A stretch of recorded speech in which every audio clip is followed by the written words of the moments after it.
नमस्कार। मैं प्रोफेसर शारदा प्रसाद तिवारी जी को श्रद्धांजलि देते हुए आप सभी का स्वागत करता हूं। मैं प्रोफेसर मनोज अग्रवाल लखनऊ विश्वविद्यालय से हूं और आज जिन विषयों पर मैं चर्चा करूंगा वो है कोरोना काल के बाद चीन, पोस्ट पैंडमिक चीन, China and its opportunities. What are the opportunities for India? China को अगर देखते हैं तो चाइना भी एक बहुत पुराना देश है। भारत से इसका सदियों सदियों से वास्ता रहा है और लगातार यदि हम देखते हैं तो वर्तमान परिवेश में अगर हम देखते हैं तो चीन के साथ हम लोगों के खट्टे मीठे रिश्ते हमेशा से ही रहे। चीन में अगर देखें तो ये कह सकते हैं कि 1949 में माओवादी युग का प्रारंभ हुआ, यानी कि एक प्रकार से कम्युनिस्ट शासन की शुरुआत हुई। मतलब बड़ा विपरीत सा प्रतीत होता है चीन को लेकर के, जब द्वितीय विश्व युद्ध के बाद दुनिया डेमोक्रेसी की तरफ बढ़ रही थी और छोटे छोटे राज्य जिन्होंने कभी सोचा नहीं था, उनका कभी कोई बहुत बड़ा इतिहास नहीं था, वो सारे राज्य डेमोक्रेसी, प्रजातंत्र की ओर बढ़ रहे थे, नहीं समझ पा रहे थे, औरों से सीख रहे थे। अफ्रीका के देश देखें तो, एशिया के तमामों देश देखें तो, भारत से भी अलग हट कर के पाकिस्तान बना, वहाँ पर भी जैसे तैसे दिखावे का ही सही एक प्रजातंत्र चलाने की बात कही गई। इसी प्रकार से औरों को भी आप देखिए तो लगातार यही स्थिति रही। अफ्रीका जैसे देशों में जहाँ पर प्रजातंत्र सोचा नहीं जा सकता था, वहाँ पर भी प्रजातंत्र की बात की जाने लगी और उन्होंने भी एक नया एक्सपेरिमेंट किया। मिडिल ईस्ट में भी प्रजातंत्र नहीं था पूरी तरह, आज कितना है ये एक चर्चा का विषय हो सकता है, लेकिन प्रजातंत्र पर वो चलने की बात कर रहे हैं। इसके अलावा अगर हम चीन को देखते हैं तो चीन जब द्वितीय विश्व युद्ध के पश्चात एक नए दिशा की ओर चल पड़ा, यानी कि माओवादी कम्युनिस्ट शासन की ओर बढ़ चला, जहाँ पर कि सिंगल पार्टी रूल होना था, यानी कि जो चॉइस होनी थी वो नहीं थी पॉलिटिकल पार्टीज़ के बीच में। With in A political party भी चॉइस कितनी थी ये कहना बड़ा मुश्किल है। बहुत ज़्यादा, यानी कि विश्व के अन्य देशों के मुकाबले आप देखें तो इन्हीं के समीपवर्ती अगर हम देखते हैं यूएसएसआर को देखते हैं तो यूएसएसआर यानी कि जो पहले सोवियत गणराज्य हुआ करता था, वो भी आज से 30 साल पहले, 30-32 साल पहले वो भी विघटित होकर के तमाम छोटे छोटे राज्य वहाँ पर बन गए। रूस जिसका सबसे बड़ा राष्ट्र बन करके उभरा है। इसी तरह से कुछ और भी कम्युनिस्ट राष्ट्र थे जो अपना चल रहे थे, चाहे क्यूबा हो, चाहे और कई हों छोटे छोटे, वो भी करीब करीब अपने इस प्रकार के मॉडल से, यानी कि कम्युनिस्ट मॉडल भी यदि हम देखते हैं बहुत पुराना नहीं, भारत में 100 वर्ष का लगभग पुराना मॉडल कह सकते हैं पूरे दुनिया में, तो भी बहुत सफल मॉडल नहीं रहा। तो कुल मिलाकर के चीन ही एक ऐसा मॉडल मिलता है हम लोगों को जो कि बड़ी विपरीत परिस्थितियों में काम कर रहा है, यानी कि विरोधाभास के बीच अपने देश को आगे बढ़ाने की बात कर रहा है, दुनिया में अपने को स्थापित करने की बात कर रहा है।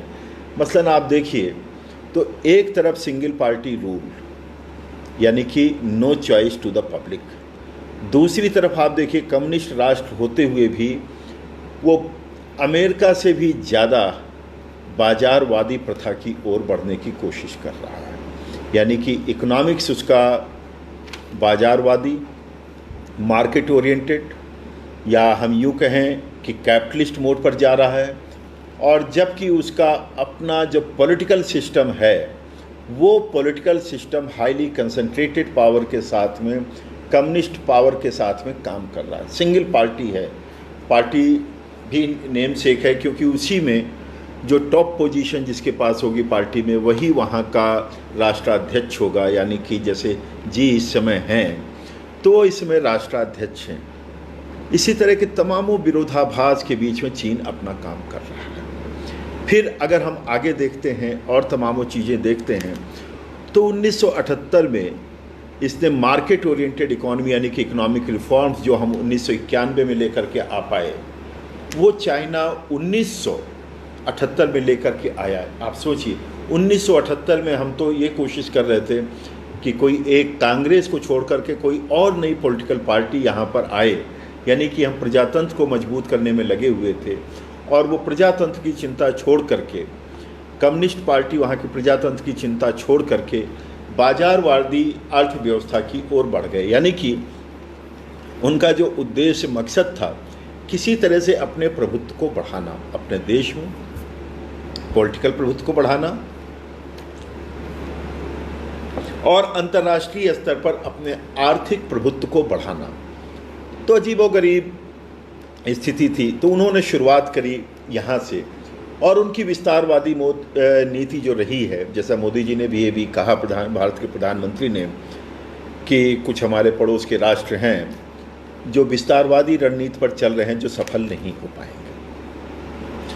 अब तक तो सफल रहे हैं, लेकिन उन्होंने अगर उनके चारों तरफ का प्रवेश अगर हम देखते हैं तो चाहे ताइवान हो तो, हांगकांग हो तो, या आप देखिए तो जापान हो, किसी के साथ उनका बहुत अच्छा संबंध नहीं है। उनके संबंधों को भी अगर हम देखते हैं तो क्या देख पाते हैं उनके संबंधों को? ताइवान से बहुत कटु संबंध है, साउथ कोरिया से ठीक ठीक के संबंध हैं, नॉर्थ कोरिया से इनके संबंध बहुत अच्छे हैं। जिस राष्ट्र के साथ पूरी दुनिया जुड़ नहीं पा रही है उनके इनके संबंध बहुत अच्छे हैं। इनके संबंध पाकिस्तान से बहुत अच्छे हैं। पाकिस्तान जो विश्व स्तर पर एक टेररिस्ट कंट्री के रूप में जाना जाने लगा है, उनसे इनके संबंध बहुत अच्छे हैं। इसी प्रकार से आप अफ्रीका में भी देखें, उन राष्ट्रों से इनके संबंध अच्छे होंगे जो कहीं ना कहीं अपने करनी की वजह से, अपने व्यवहार की वजह से कहीं ना कहीं वो निगेटिव परफॉर्मेंस की लिस्ट में आते हुए नजर आ रहे हैं।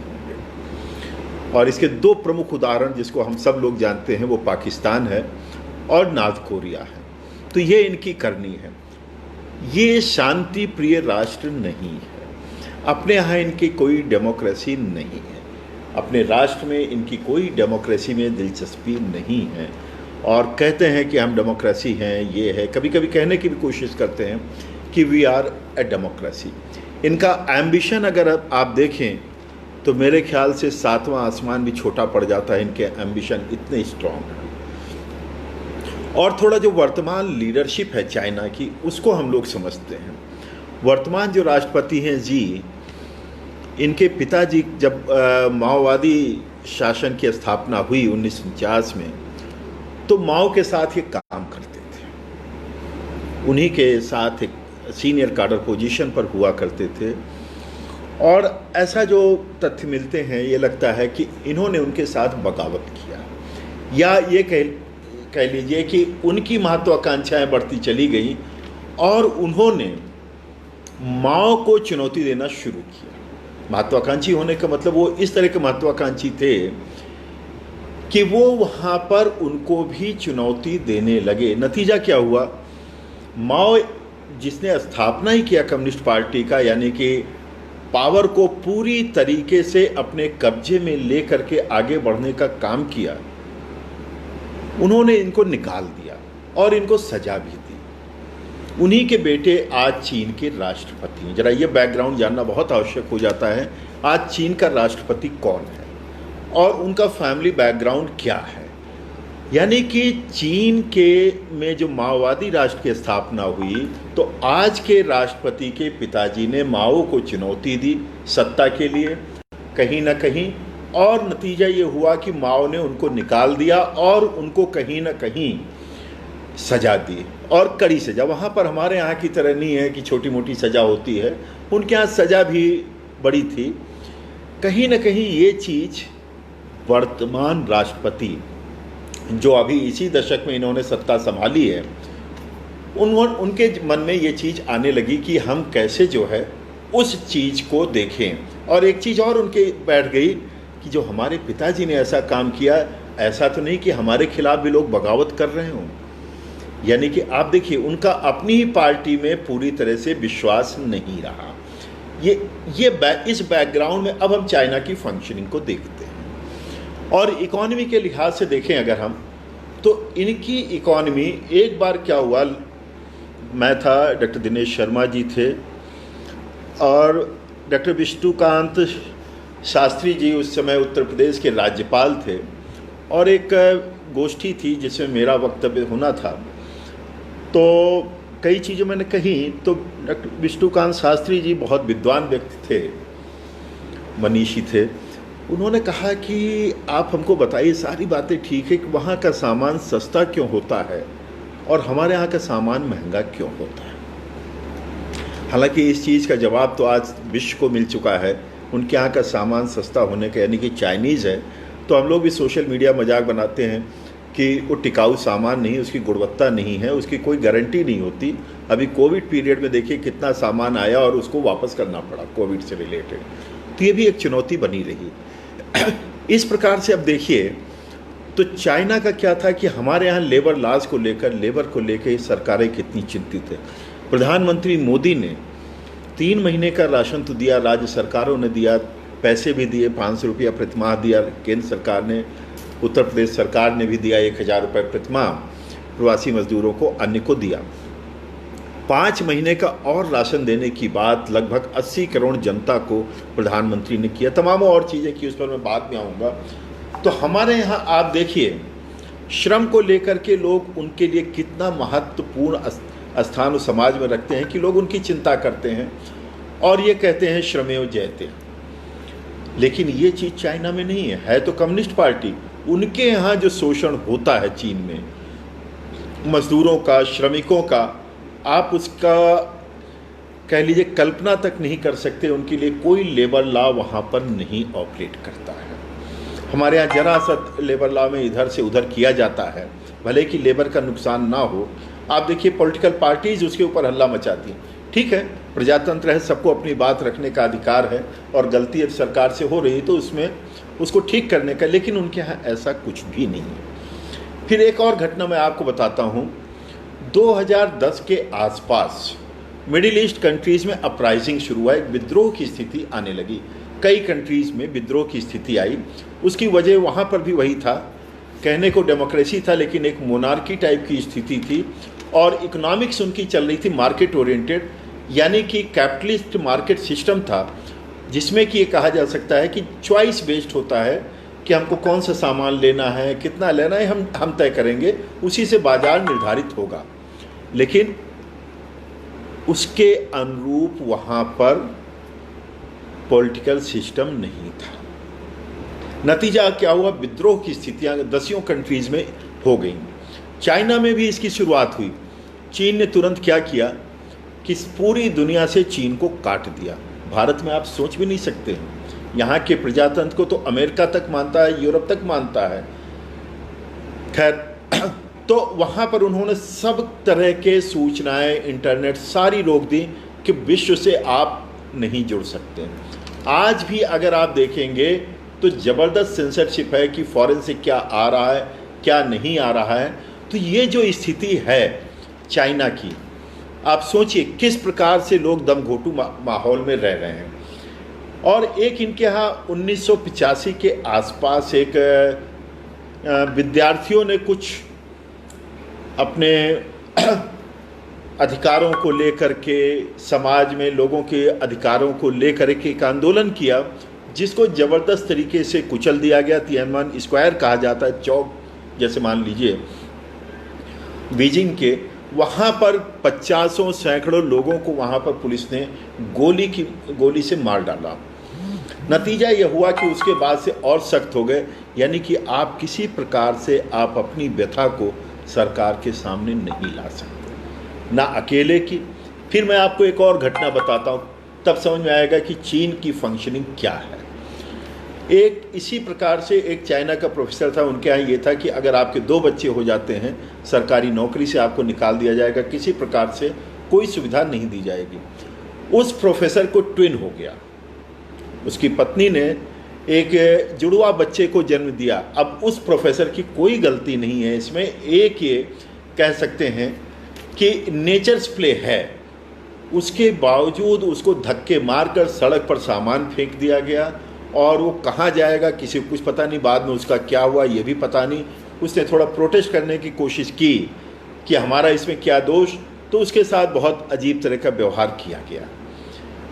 अब आते हैं कि वर्ल्ड परसेप्शन क्या था। आज जो यूरोप के देश और अमेरिका चाइना के बारे में इस तरह की बात करते हैं, जरा उनका भी नज़रिया देख लें कि वो कितने जो है शॉर्ट साइटेड थे, कि किस प्रकार से चाइना से फ़ायदा लेने की कोशिश लालच में लगे हुए थे। 2008 में मैं फ्रांस में था कुछ महीने के लिए, तो वहाँ एक बड़े संस्थान के डायरेक्टर से मेरे एक डिस्कशन होना था, तो उस पर मैं गया था। तो एक ऐसी ही चर्चा आई कि उन्होंने कहा देखिए हम लोग चाइना को ज़्यादा प्रेफर करते हैं। मैंने कहा आप चाइना को ज़्यादा क्यों प्रेफर करते हैं?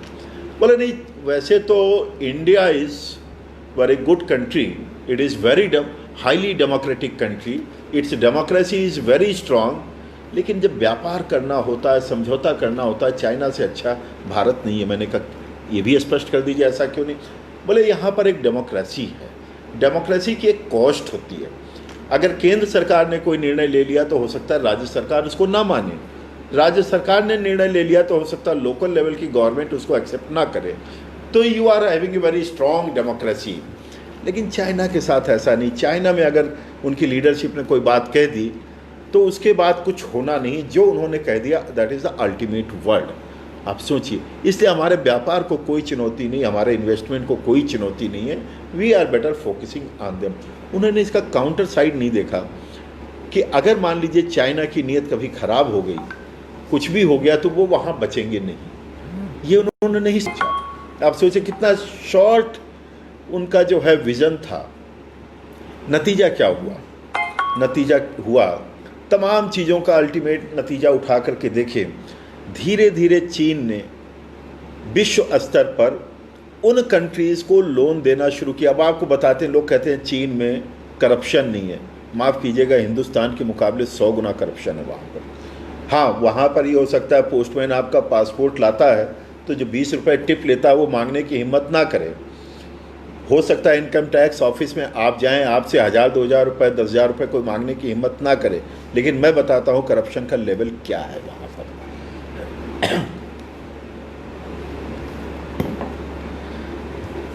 चाइना उन कंट्रीज़ को लोन देता है जिन कंट्रीज़ को ना वर्ल्ड बैंक लोन देता है, ना IMF देता है, ना अमेरिका देता है, ना यूरोप के संस्थान देते हैं, ना यूरोप देता है। उन कंट्रीज़ को लोन देता है और लोन भी साहूकारी वाला लोन देता है, क्योंकि उनको लोन मिलता नहीं है। अफ्रीका, लैटिन अमेरिका के तमाम कंट्रीज़ हैं जिनको ये लोन देते हैं, और जहाँ पर जैसे पाकिस्तान की स्थिति भी अभी मैं जिक्र करूँगा।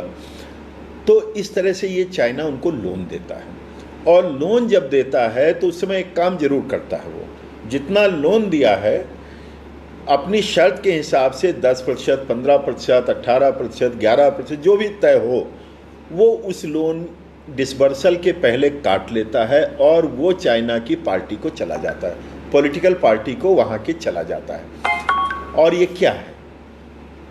क्या ये सरकार के एग्रीमेंट में था? नहीं, ये इनफॉर्मल अरेंजमेंट के तहत ये वहाँ की कम्युनिस्ट पार्टी को जाता है, और वहाँ की कम्युनिस्ट पार्टी का मतलब हो गया टॉप लीडरशिप को जाता है। छोटे नेता तो वहाँ सोच ही नहीं सकते, वहाँ कौन सा वोट लेना है कि उनको छोटे नेता चाहिए, नहीं चाहिए। वो सत्ता के माध्यम से पब्लिक पर नियंत्रण करते हैं। हमारे यहाँ का उनका देखिए, हमारे यहाँ पब्लिक, मान लीजिए प्रधानमंत्री मोदी ने एक कार्यक्रम शुरू किया अभी कि गरीब कल्याण रोजगार अभियान, तो वो चाहेंगे कि नीचे स्तर के जो उनके पार्टी के कार्यकर्ता हैं लोगों को बताएं कि आप इसका लाभ लीजिए, ये करिए, वो करिए। वहाँ उनको बताने की आवश्यकता नहीं है, उनको इस तरह के वेलफेयर मेजर्स की चिंता नहीं है।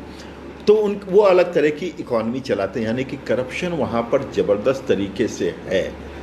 वो जो करप्शन है, उस करप्शन के आगे आप सोचिए, जब टॉप लीडर 10% ले लेता है, 15%, फिर एक काम और करते हैं जिसको मैं पाकिस्तान के उदाहरण से आपको बताना।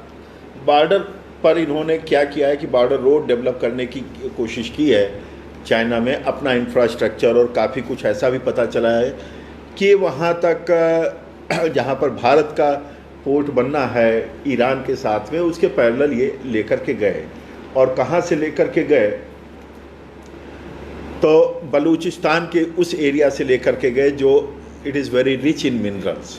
और इधर जो हमारा कश्मीर का जो ऑक्युपाई कर रखा है पाकिस्तान ने, उधर से पाकिस्तान ने एक जांच कराई कि बिजली जो चाइना दे रहा है वो क्या सही दे रहा है। पता ये चला कि जिस रेट पर भारत में इलेक्ट्रिसिटी प्रोडक्शन कॉस्ट ज़्यादा आती है, क्योंकि हमारे पास इनपुट उस लेवल पर नहीं है, उसका 3 गुने से ज़्यादा कॉस्ट पाकिस्तान में आ रही है। पाकिस्तान की सरकार ने ये एक ऑडिट कराया, उससे नतीजा निकल के आया। लेकिन अब वो ट्रैप हो चुके हैं, वो कुछ नहीं कर सकते हैं। अब उनकी मजबूरी ये है कि उनको ये एक्सेप्ट करना ही पड़ेगा, इस एग्रीमेंट को मानना ही पड़ेगा, क्योंकि उन्होंने एक तरह से पाकिस्तान को खरीद लिया है, उस मामले में खरीद लिया है। और पाकिस्तान इधर से उधर नहीं कर सकता। ये तो पाकिस्तान का भला इसलिए थोड़ा है कि भारत चाइना को आगे नहीं बढ़ने दे रहा उस मामले में बहुत ज़्यादा। उसके चाइना चाहता था कि भारत उसका साथ दे, लेकिन भारत क्यों साथ देगा? अपने दुश्मनों के लिए भारत क्यों साथ देगा? और ख़ास तौर पर वर्तमान सरकार इस प्रकार का साथ नहीं देगी। यानी कि आप देखिए, अंतर्राष्ट्रीय स्तर हो या राष्ट्रीय स्तर हो, चाइना एक अनएथिकल कंट्री राष्ट्र के रूप में उभर करके सामने आ रहा है। एथिक्स क्या होते हैं, डिप्लोमेसी क्या होती है, चाइना इनमें बहुत विश्वास नहीं रखता। चाइना बहुत श्रूड कंट्री है। मैं ये कहता हूँ कि जहाँ अमेरिका का श्रूडनेस ख़त्म होता है, उसके बाद चाइना का श्रूडनेस शुरू होता है। ये मानकर चलिए, इसी वजह से आज अमेरिका जो है कहीं ना कहीं से फ्यूरियस है, नाराज़ है कि उससे भी बड़ा कोई हो सकता है इस मामले में। अंतर्राष्ट्रीय स्तर पर क्या इस लेवल पर भी हो सकता है कि हमसे भी बड़ा कोई धोखा देने वाला राष्ट्र हो सकता है? लेकिन है तो है, ये स्थिति आज की है। अब थोड़ा 1-2 पॉइंट्स और उनके इंटरनली हम बता दें। आसपास से लड़ाई चल रही, सब ठीक है। हमारे यहाँ कहते हैं कि आप सेकुलर रहिए, इनकी मदद करिए, उनकी मदद करिए, आप इस तरह मत करिए। उनके यहाँ ना कोई दाढ़ी रख सकता है, न कोई मस्जिद में जा सकता है, न कोई प्रोसेशन निकाल सकता है। हमारे यहाँ जब जिसकी इच्छा हुई प्रोसेशन निकाल लेगा, उनके यहाँ नहीं कर सकता। फिर कहने को बुद्धिस्ट कंट्री है, लेकिन बुद्ध की किसी भी फिलॉसफी को वो नहीं मानता है। वो अपने को एथीस्ट कहने लगे हैं। आप सोचिए कि आप बुद्धिस्ट कंट्री हैं और उनका बुद्धिज्म अलग तरीके का है। बुद्धिस्ट तो बुद्धिज्म, बाकी दुनिया में मैं भी कई कंट्रीज़ गया जो बुद्धिस्ट कंट्रीज़ हैं, इंक्लूडिंग जापान, वियतनाम हो गया, श्रीलंका हो गया, थाईलैंड हो गया, इस तरह तमामों कंट्रीज़ में गया मैं। लेकिन उनका बुद्धिज्म बड़ा सॉफ्ट है, दे आर वेरी कंसिडरेट। लेकिन इनका Buddhism, they don't accept the Buddhism. Rather जो बुद्ध ने कहा है सब उसके विपरीत काम कर रहे हैं। चाहे वो अपने श्रमिकों के खिलाफ हो, चाहे जीव हत्या हो, चलिए वो भी छोड़ दीजिए, अपने राष्ट्र की जनता का भी मर्डर करने में वो नहीं चूकते। यदि जरा सा भी उनको डाउट होगा तो वो बिल्कुल भी किसी प्रकार का जो है हिचक नहीं करेंगे कि किसका हमें मर्डर करना है, किसको ख़त्म कर देना है। ये इस प्रकार का जो ब्रूटल राष्ट्र है। अब जरा सामाजिक एक झांकी देके फिर वर्तमान पर आता हूँ। लोग हमारे यहाँ कहते हैं कि भाई पंजाब में सेक्स रेशियो बहुत कम है, हरियाणा में बहुत कम है, यूपी में भी कम है, भारत में तो कम है ही है बिल्कुल कम है। लेकिन जब हमसे भी पंजाब और हरियाणा से भी कम अगर सेक्स रेशियो है तो चाइना में है। Can you imagine? ऐसा क्यों? कोई ना कोई तो सामाजिक असंतुलन होगा उनके यहाँ, कोई ना कोई तो कारण होगा जिसकी वजह से वहाँ पर महिलाएं सर्वाइव नहीं कर पा रही हैं, बच्चियाँ सर्वाइव नहीं कर पा रही हैं। आपको यहाँ से भले लगता हो देख करके, उनके कपड़े देख करके, उनकी लाइफ स्टाइल देख करके कि नहीं नहीं वहाँ एवरीथिंग इज़ ओके, वो हर तरह का फैशन कर सकती हैं, जो हमारे यहाँ शायद लोग उस लेवल पर नहीं जा पा रहे हैं। लेकिन दूर से आपको लगता है, जब अंदर जाकर आप देखेंगे, रूरल एरिया में जा कर के देखेंगे, बाकी जगह जा कर के देखेंगे, जहाँ पर श्रमिक का कोई सम्मान नहीं है, लोगों का कोई सम्मान नहीं है, कहीं पर कोई उनकी आवाज़ नहीं सुनी जानी है, उनका सेक्स रेशियो बहुत कम है। और एक और चुनौती उनके यहाँ बढ़ती चली जा रही है, अर्बन एरिया में दूसरी चुनौती आती जा रही है लड़कियां शादी करने से लगातार मना कर रही हैं। मतलब क्या हुआ? मतलब ये हुआ कहीं ना कहीं। तीसरी एक बात और बता दूं जो हम लोगों के काम की है कि चीन में एक संतान का जो उन्होंने नॉर्म लिया था पॉपुलेशन कंट्रोल करने के लिए, वो चीन को बूढ़े राष्ट्र के रूप में स्थापित करने जा रहा है। अब उन्होंने भले दो बच्चों तक अनुमति दे दी है भी पिछले वर्ष से, लेकिन अब चीन के लोग सिंगल चाइल्ड नॉर्म पर ही अपने को ले आए हैं। फिर लड़कियां शादी नहीं कर रही हैं। आप सोचिए, यानी कि हो सकता है कि उनका जो है पॉपुलेशन साइज स्टेबल हो जाए, लेकिन अंतर का जो अंतर विरोध है वो ज़बरदस्त तरीके से उनके सोशल सेगमेंट में डेवलप हो रहा है। This is a great challenge for China. China is going to be as aging population as it is in Japan. लेकिन जापान और चाइना में अंतर यह है कि जापान में श्रमिक राष्ट्रीयता से भरे हुए हैं, जबकि चीन में अगर लोगों को मौका मिल जाए तो हो सकता है वो चीन में रहना पसंद ना करें। इसी वजह से पिछले कई वर्षों से चीन के जो बड़े बड़े लोग हैं, चाहे विद्वान हों चाहे वहाँ के इंडस्ट्रियलिस्ट हों, वो जैसे ही मौका लगता है वो चीन छोड़ करके दूसरे राष्ट्रों में, खासतौर पर अमेरिका और यूरोप में जाकर बस जाते हैं। तो ये भी एक तरह की बात है। यानी कि चीन को जो मैं कहना जो चाह रहा था यहाँ पर बैकग्राउंड के रूप में, थोड़ा समय ज़्यादा लिया बैकग्राउंड में, लेकिन ये आवश्यक था कि चीन एक ऐसा राष्ट्र है जहाँ पर अपनी आंतरिक समस्याएं पुरजोर हैं, आंतरिक चुनौतियां ज़बरदस्त हैं। हम लोगों को यहाँ से लगता है कि उनका बहुत बड़ा इकोनॉमिक इन्फ्लुएंस है, मिलिट्री आर्मामेंट है, लेकिन आप सोचिए अभी हमारे यहाँ गैल्वन वैली में लेकर के जिस प्रकार से झड़प हुई, हमारे यहाँ 20 जवान शहीद हुए, पूरा देश उनको नमन कर रहा था और लोग उनके परिवार के साथ अपनी सहानुभूति किसी न किसी रूप में व्यक्त कर रहे थे।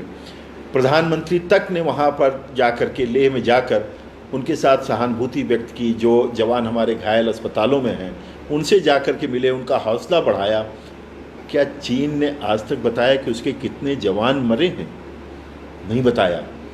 ये तो जनरल वीके सिंह जो हमारे यूनियन मिनिस्टर हैं उन्होंने बताया, जो सबसे बड़ा माउथ है हम कह सकते हैं, जो अब तक सबसे बड़े आदमियों के रूप में आया, कि सरकार के एक मंत्री ने राष्ट्रीय स्वयं संघ के एक कार्यक्रम में बताया कम से कम 40, जबकि इससे बहुत अधिक संख्या वहाँ पर उनके जवानों हताहत हुए हैं और हमारे जवानों ने उनको मारा है, निहत्थे वो जो है बिना किसी तोप तलवार के उनको मारा है। चाइना ने आज तक नाम नहीं बताया, यानी कि उनको अपने देश में शहीद का दर्जा भी नहीं दिया, उनके परिवार को नहीं बताया। यानी कि चाइना का ये रवैया, आप सोचिए, क्या उनकी जनता को अच्छा लगा होगा? क्या उनकी जनता में विश्वास उत्पन्न हुआ होगा अपने लीडरशिप के प्रति? ठीक है, चाहे जितना प्रोपेगेंडा कर लें, लेकिन अच्छा नहीं लगा होगा। जो मैं कहना चाह रहा हूँ कि जो हमारी ताकत है, हमारा जो कल्चर है एक साथ मिलकर रहने का, हमारी जो ताकत है कि हम अपने लोगों के प्रति कृतज्ञ रहते हैं, चाहे वो ब्यूरोक्रेसी के रूप में हो, चाहे शिक्षक के रूप में हो, चाहे आर्मी में हो, चाहे पुलिस में हो, जो भी अच्छा काम कर रहा है हम उसके प्रति कृतज्ञ रहते हैं। चीन कृतज्ञता नाम का शब्द उसकी डिक्शनरी में है ही नहीं। वो चाहे राष्ट्रों के साथ में हो, चाहे अपनी जनता के साथ में हो, चाहे अपनी आर्मी के साथ हो, और चाहे अपने उद्योगपतियों के साथ हो, कृतज्ञ होना ही नहीं जानता है। इसी से आप अंदाज लगा लीजिए कि चाइना कितना अनएथिकल कंट्री है। इसीलिए मैं हमेशा कहता हूँ China is an unethical country that has the ambition to be on the top of the world. Can an, मैं यहीं से बात अब आगे की चर्चा शुरू करूँगा। Can an unethical country sustain it's journey for development? क्या यहाँ पर अगर हम इसी चीज़ को लेकर के चलें, हमारे यहाँ की फ़िलॉसफी क्या है?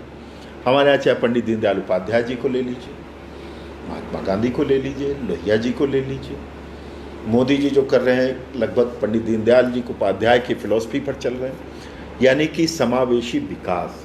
आप देखिए कौन प्रधानमंत्री इस प्रकार से आकर करेगा कि हम 3 महीने का राशन दे चुके, 5 महीने का देंगे और बढ़ कर के देंगे। कौन हमारे यहाँ ये करेगा कि हम उनको मकान भी देंगे? आज चाइना के श्रमिकों की हालत जाकर देख लीजिए। चाइना के गाँव में छोटे उस पर पोर्टल पर आप जाकर देख लीजिए, इन ह्यूमन कंडीशंस में रहते हैं वो वहाँ पर। बहुत अच्छा नहीं है। आपको यहाँ से भला बीजिंग और ये सब बहुत शंघाई बहुत खूबसूरत लगता होगा, लेकिन आप जा कर के देखिए सबसे ज़्यादा मोस्ट पोल्यूटेड कंट्री की लिस्ट में कौन शामिल हुआ? चाइना शामिल हुआ। यानी कि उसने पर्यावरण के साथ इंडस्ट्रियलाइजेशन तो बढ़ाया, लेकिन पर्यावरण की चिंता नहीं की। भारत ने नहीं कही की, लेकिन भारत ने फिर भी अपने को उस ओर इधर कुछ सालों से, और ख़ासतौर पिछले 6 सालों से पर्यावरण की चिंता की है, जिसकी वजह से हमारे यहाँ अब आप देखिए तो ग्रीनरी यानी कि ग्रीन बेल्ट बढ़ता चला जा रहा है, फॉरेस्ट का एरिया बढ़ता चला जा रहा है। आप रिपोर्ट उठा करके देखिए इधर पिछले 2 सालों से तो लगातार बढ़ता चला जा रहा है। ये इस बात की ओर है कि हम लोग एक सस्टेनेबल राष्ट्र के रूप में अपने को स्थापित करें, हम दूसरों के लिए एक नज़ीर बने, हम दूसरों के लिए एक उदाहरण बने कि किस प्रकार से हम मानवता के साथ मिल करके, प्रकृति के साथ मिल करके विकास कर सकते हैं। पंडित दीनदयाल उपाध्याय जी की यही फिलॉसफी थी।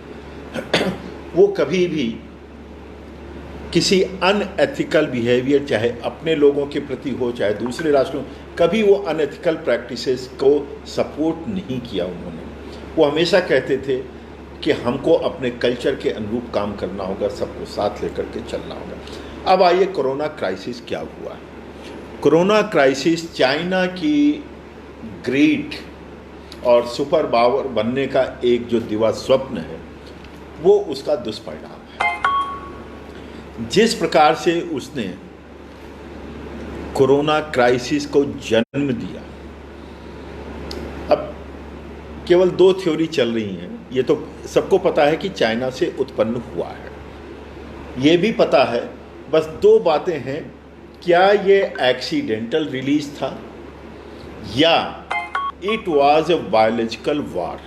अगर एक्सीडेंटल रिलीज था तो ये फ्यूचर के लिए इनका था कि हम फ्यूचर में बायोलॉजिकल वार की तैयारी करेंगे। दोनों ही कंडीशन में एक चीज़ स्पष्ट है कि चाइना कन्वेंशनल वार से न लड़ने के बजाय वो बायोलॉजिकल वार के प्रति अपने को तैयारी कर रहा था और उससे दुनिया पर अपना शासन बढ़ाने की चेष्टा में लगा हुआ था। यानी कि अनएथिकल कंट्री के रूप में सामने आ रहा था। आप सोचिए जिस प्रकार से इसने पूरी दुनिया का तहस नहस कर दिया। जापान में जब अमेरिका ने परमाणु बम गिराया था तो उस समय भी ये स्थिति नहीं हुई थी, एक छोटे से एरिया में हुआ था। आज के दृष्टिकोण से देखें तो एक छोटे से एरिया में हुआ था, ठीक है, उसकी पीढ़ियां आज भी भुगत रही हैं। कोरोना काल में आप देखिए तो लगभग 6 बिलियन पॉपुलेशन इससे प्रभावित है। लाखों लोगों की जान चली गई कोरोना के कारण और करोड़ों लोग बेरोजगार हो गए कोरोना के कारण। करोड़ों लोग भुखमरी के आग में पहुंच चुके हैं। वो तो भारत जैसा राष्ट्र है जो किसी तरह से इससे संघर्ष करके अपने लोगों को बचा रहा है, लेकिन आप उठा करके देखिए तो जिस प्रकार से इसने करोड़ों लोगों को भुखमरी, गरीबी, बेरोजगारी में झोंक दिया है, क्या ये एथिकल बिहेवियर है चाइना का? उसके बावजूद उसने व्यापार करने की कोशिश किया, जो लोग पीड़ित राष्ट्र थे उनसे उसका कीमत वसूलने की कोशिश की। एक का 4 दाम और घटिया सामान भारत में भी करने की कोशिश की। भारत सरकार ने हिम्मत दिखाई और उनका सामान वापस कर दिया। चाइना वहीं से तिलमिलाना शुरू हो गया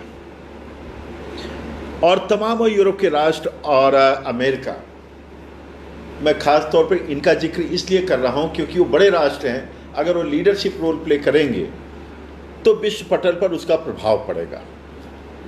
तो इसलिए उन्होंने चाइना के खिलाफ आर्थिक रूप से कहीं न कहीं एक लड़ाई प्रारंभ कर दी है। इस तरह की जो चीज़ें हो रही हैं उसे एक चीज़ तो क्लियर हो रहा है कि विश्व ने यह मान लिया है कि चाइना एक कुटिल राष्ट्र है, एक अनैतिक राष्ट्र है, एक गैर जिम्मेदार राष्ट्र है।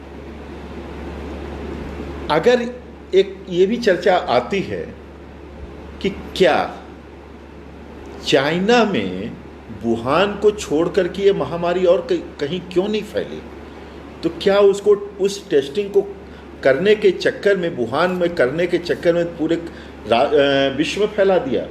बीजिंग में क्यों नहीं आया, ये शंघाई में क्यों नहीं आया? अमेरिका के तो पूरे जो है तो भूभाग में फैल गया, भारत के पूरे भूभाग में फैल गया, इटली के पूरे भूभाग में फैल गया। ऐसा क्या है कि वहाँ वुहान तक ही सीमित रह गया? कहीं ना कहीं तो अनएथिकल बिहेवियर रहा कि वहीं तक कंट्रोल रहा। क्या वहाँ के लोग एक दूसरी जगह नहीं जाते आते रहे हैं? क्या वहाँ के लोग, वुहान के लोग केवल वुहान तक ही सीमित थे और केवल वो अंतर्राष्ट्रीय उड़ानों से ही आते जाते रहे? वो चाइना के किसी और एरिया में नहीं जाते थे?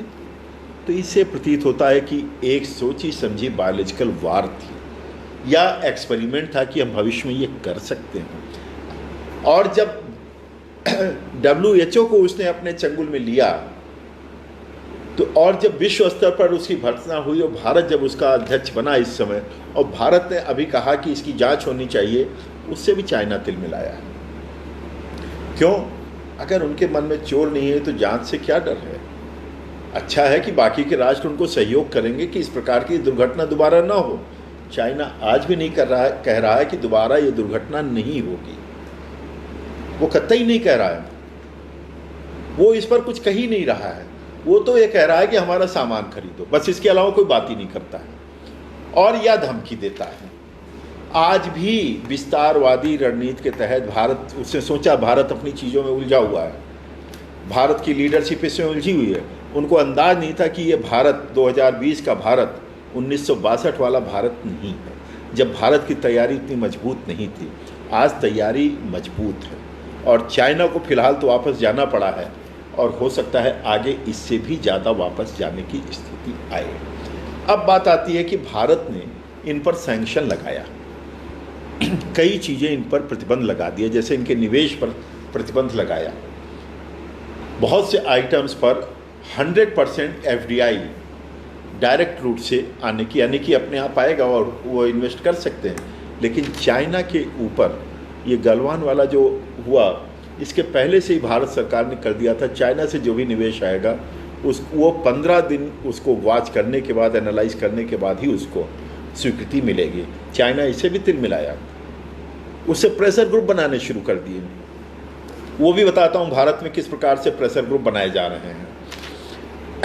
फिर लोगों में एक रोष व्याप्त हुआ चाइना के व्यवहार को देख करके, और नतीजा ये हुआ स्वदेशी जागरण मंच जैसी संस्थाएं बहुत तेज़ी से आगे आईं और उन्होंने एक जन जागरण अभियान छेड़ रखा है, अभी भी जारी है, कि हम स्वदेशी उत्पादन की ओर बढ़ेंगे और बढ़ना भी चाहिए। MSME या आत्मनिर्भर भारत उसी की देन है।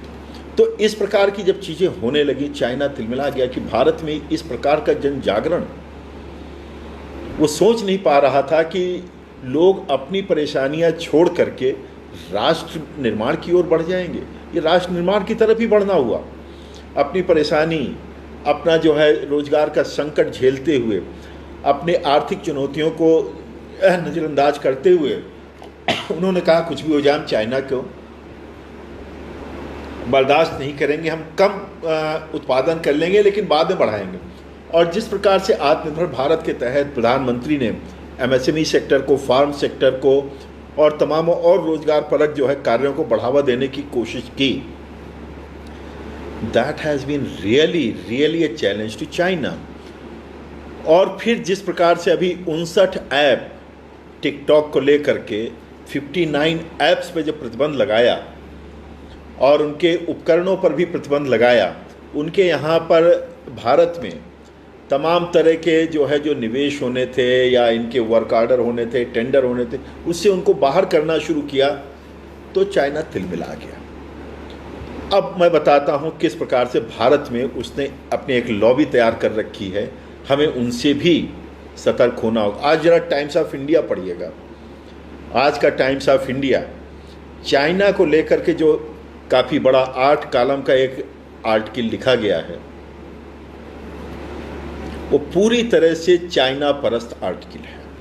उसमें बताया गया है कि इस तरह के आप करते हैं जब चाइना का टोटल एक्सपोर्ट $2.5 ट्रिलियन का है और भारत में तो केवल 3% ही एक्सपोर्ट करता है चाइना अपने टोटल एक्सपोर्ट का, तो चाइना पर प्रभाव नहीं पड़ेगा, प्रभाव भारत पर पड़ेगा, यानी कि भारत को इस कार्रवाई से बचना चाहिए। वाह, क्या सुझाव है। कोई हम पर अटैक करे, हमारी संप्रभुता को चुनौती दे, हमारे राष्ट्र को चुनौती दे, हमारी अर्थव्यवस्था को चुनौती दे, और हम इसलिए अटैक ना करें उस पर, मतलब काउंटर न करें कि उससे उसकी सेहत पर फर्क नहीं पड़ता। अगर फर्क नहीं पड़ता तो चाइना तिलमिलाया क्यों है? चाइना ने इस तरह की हरकत क्यों की? उसने जरा सोचने की बात है। 3% भी कम नहीं होता, क्योंकि भारत का जो प्रभाव है, भारत की जो आज बदले हुए विश्व पटल पर जो आज इसकी लीडरशिप है, ये एक बहुत बड़ा कदम है। 3% तक मत सोचिए, मैं तो कहता हूँ 3% नहीं है, 3% तो टोटल है उनका। हो सकता है केवल 1% पर ही अटैक कर पाए हम लोग, लेकिन ये 1% का अटैक भारत को स्वावलंबी बनाने की दिशा में बहुत बड़ा कदम होगा। इसको हम क्यों भूलते हैं? अगर सोचिए, 75 अरब डॉलर का हम इंपोर्ट चाइना से कर रहे हैं, इसका 1/3 जो कि उनके हिसाब से 1% हुआ, मान लेते हैं। 25 अरब डॉलर का हम इंपोर्ट न करके वो डोमेस्टिक मार्केट में हम उसका प्रोडक्शन करते हैं, चाहे रक्षाबंधन की राखियाँ हों, चाहे दिवाली में गणेश लक्ष्मी की प्रतिमाएं हों, झालर हों, दिवाली का रंग हो, या इसी प्रकार से घर को सजाने की तमाम और चीज़ें हों, इन्वर्टर हो या सोलर पैनल हो, ये सारी चीज़ें अगर हमारे यहाँ उत्पन्न होगा तो आप सोचिए उसका क्या प्रभाव होगा। कभी सोचा आपने कि उसका प्रभाव क्या होगा? हमारे लिए तो 25 अरब डॉलर, सोचिए, राष्ट्रीय आय वहाँ से भी बढ़ता है। इकोनॉमिक्स वालों में विशेष तौर पर बता दूँ, लेकिन उसमें लिंकेज इफेक्ट डेवलप नहीं होता है, क्योंकि ट्रेडिंग कर रहे हैं हम लोग। और अगर अपने यहाँ मैन्युफैक्चरिंग होता है, मेक इन इंडिया प्रोग्रेस करता है, तो उसका जो लिंकेज इफेक्ट होगा, at least it will be 20 times and future will be much brighter than today. तो यानी कि ये क्या हो रहा है। और आज इकोनॉमिक टाइम्स उठा करके देखिए कई दिनों का, उनका व्यापार हमारे यहाँ के कई लोगों के साथ में है, इंडिविजुअल व्यापारियों के साथ में है, उनके भी हित कहीं ना कहीं इससे क्षति पहुँच रही है। तो वो भी यही बताने की कोशिश कर रहे हैं, इससे कोई फ़ायदा नहीं होगा, इंडिया कर नहीं पाएगा, ये हो जाएगा। अरे भाई, इंडिया तो आप सोचिए, परमाणु हमारे यहाँ न्यूक्लियर रिएक्टर्स लगाने की बात थी। आप सोचिए, जो पोखरण टेस्ट हुआ तो लोगों ने कहा अब नहीं कर पाएगा, और आखिर भारत में किया या नहीं किया? आज नतीजा क्या हुआ? अगर उस समय वाजपेयी जी ने न किया होता 98 में, तो आज हम न्यूक्लियर क्लब में ना होते। आज हम आधिकारिक तौर पर अपने जो शांतिप्रिय न्यूक्लियर उपकरण है वो तैयार करके हम उसको आगे नहीं बढ़ा पाते। न्यूक्लियर आर्मामेंट भी जो है वो भी हम शायद आगे ना बढ़ा पाते। तो इस तरह से डराने की जो चेष्टा है, लोग तो ये भी कह रहे थे गलवान का जब मामला शुरू हुआ कि भारतीय सेना उनका मुकाबला नहीं कर पाएंगी। हमारे 20 जवानों ने शहादत दी, लेकिन चाइना को बता दिया हम तुम्हारे 50 को तो मार सकते हैं, और आगे भी बता दिया कि अगर आप कोशिश करेंगे तो हम जवाब देने को तैयार। हमारे प्रधानमंत्री जी ने भी यही कहा कि हम करने को तैयार हैं। तो जब इस तरह की चीज़ें सामने आ रही हैं, ये सारी चीज़ें हो रही हैं, तो हमको सोचना कहीं ना कहीं हमारा जो है आत्मसम्मान बढ़ रहा है, कहीं ना कहीं का स्वाभिमान बढ़ रहा है, कहीं ना कहीं एक हौसला बढ़ रहा है कि हम ये कर सकते हैं। सबसे ज़्यादा जो पिछले 1000 वर्षों में, और ख़ास तौर पर पाकिस्तान को बांटने के बाद जिस तरह से हमारा आत्मबल कमज़ोर करने की कोशिश की गई कि हम कुछ भी नहीं कर सकते हैं, आज कम से कम ये विश्वास तो जागृत हो रहा है कि हम बहुत कुछ कर सकते हैं। हम वो राष्ट्र हैं, हमने उस समय विमान तैयार किया था जब विमान की कल्पना करना भी असंभव था। यानी कि आप सोचिए हमारे यहाँ क्या था, हमारा कल्चर कहाँ से है, हम कहाँ कहाँ तक जा सकते थे। ये भी छोड़िए, आप यदि जाते हैं और पीछे जाते हैं, आसपास के 50 कंट्री चले जाइए जहाँ अगर इनके इस्लामिक एक्सपेंशन के कारण जो चीज़ें जहाँ जहाँ बची रह गई होंगी, उसके बावजूद जो चीज़ें वहाँ पर आपको लगेगा भारत से ये आता था, ये आता था। We were the centre of manufacturing hub in the world. उस समय यूरोप सोच नहीं सकता था कि वो भी मैन्युफैक्चरिंग हब कभी बन पाएगा। अमेरिका या और राष्ट्र, चाइना, सोच नहीं सकते थे वो मैन्युफैक्चरिंग हब बन पाएंगे। That time we were manufacturing hub. और आज भी उन वस्तुओं की मांग पूरे विश्व में है। पेरिस चले जाइए, यहाँ का चिकन का कुर्ता आप कुछ मत करिए, आप लेकर के चले जाइए 20 कुर्ता ले जाइए, उस पर ईफिल टावर छपवा लीजिए, आप किसी दुकानदार को बेच दीजिए, वो तुरंत ले लेगा, आप वहाँ का खर्चा निकाल लीजिए। आप इसी तरह किसी कंट्री में लोग करते हैं, हमारे भारत लोग जब जाते हैं इधर उधर, यानी कि we are a country of entrepreneurs at the micro level, at the macro level. जहाँ इस तरह की चीज़ें हों, आप सोचिए उस राष्ट्र के लोगों का मनोबल तोड़ना, स्वाभिमान तोड़ना, ये हमारे यहाँ चलता रहा है। हमें उससे सावधान रहना होगा। हमें ये ध्यान रखना होगा कि हम भारत को जो पुराना गौरव था उसके आगे हमको ले जाना है। और भारत यदि आगे बढ़ता है तो विश्व के किसी राष्ट्र को चुनौती नहीं हो सकती है। रादर विश्व के सभी राष्ट्र आशान्वित हो सकते हैं, गौरवान्वित हो सकते हैं कि वो भारत के साथ है, क्योंकि भारत को एग्जिस्टेंस में विश्वास करता है, न कि वो किसी को समाप्त नष्ट करने में विश्वास करता है। ये एक भारत की फिलॉसफी रही है, फिलॉसफी ऑफ को एग्जिस्टेंस विद इक्वल राइट्स। ये शायद आप पूरे विश्व का उठा करके देख लीजिए, पॉलिटिकल साइंस, पॉलिटिकल फिलॉसफी, चाहे अमेरिका को उठा करके देख लीजिए, चाहे मिडिल ईस्ट का उठा कर देख लीजिए, चाहे यूरोप का उठा करके देख लीजिए, को एग्जिस्टेंस अगर कहीं पर रियल सेंस में होता है वो केवल भारतीय दर्शन में ही मिलता है। इसलिए चाइना जितना अपने को एक्सपोज करता है उससे कहीं अधिक तेजी से भारत आगे बढ़ने की चेष्टा करेगा। और ये मानकर चलिए मैंने 2010 में एक फोरकास्ट किया था किताब में कि 15 वर्षों में चाइना का पतन होगा। अभी 15 वर्ष से कुछ वर्ष बाकी हैं, लेकिन शायद चीन का पतन प्रारंभ हो चुका है। और चीन को जिस प्रकार से चुनौती मिल रही है, आप सोचिए, उसने हांगकांग में आर्मी बुलानी पड़ी वहाँ की पब्लिक के खिलाफ। वहाँ पर किस प्रकार से उन्होंने उनका दमन किया है, वहाँ किस प्रकार से वो दमन कर रहे हैं। ताइवान में कोई भी आसपास का राष्ट्र ऐसा नहीं है जहाँ पर दमनकारी रणनीति और विस्तारवादी रणनीति चीन की ना हो। आप सोचिए किस प्रकार से तिब्बत को हड़पा है चीन ने।